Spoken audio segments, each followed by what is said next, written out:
Uyni narxini sindirish kerakmidi? Ana shu tuvakdek qilib mayda-chuyda bo'laklarga bo'lib tashlaymiz mana shu uyni narxini. Xullas sindi, ana. Rostdan ham sindi. Uyni narxi ham sindi. Men sizlarga bitta shokoladni ko'rsataman. Gagarin ko'chasida joylashgan 2-qavat emas, 3-qavatda 2 xona mana shunday 6 metrlik balkoni bilan. Uyda evlar bor. Videoni o'rdak tomosha qilsangiz men aytib o'taman buni. Xo'p. Tushunarli bo'lishi uchun har doimgidek bir boshdan boshlaymiz uyimizda kirish eshigidan.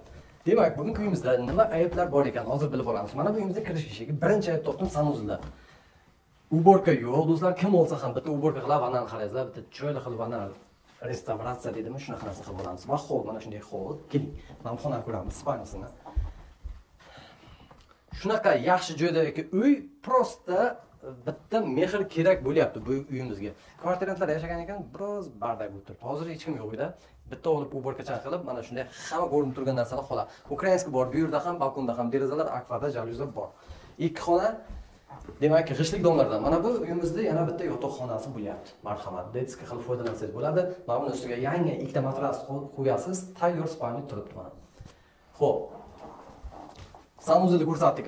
So'sha ariston bor. Hozir oshxonani ko'ramiz. O'tirib ovqatlanish uchun marhamat stoloy qilasiz bu yerda. Bemalol o'tirib ovqatlansak bo'ladi. Va ovqat pishirish zonamiz 6 metrlik balkonda bo'ladi. Mana shunday mebellar bor. Gaz plita, o'tishga kirish mashinasi, moykasi, mikrovolnovkasi, pilisosi, muzlatgich hammasi bor do'stlar. 2 tadan pilisos.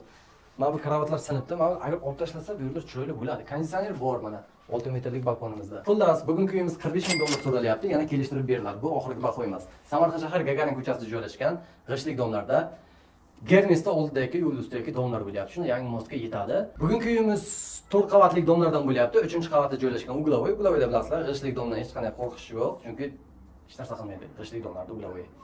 Qiziqlar telefon qiling. Naqd pul so'ralyapti, ipoteka yo'q. 45 mingdan yana kelishtirib beriladi. Sindimi narxi? Sindi. Hammaga rahmat, sog' va salomat bo'ling.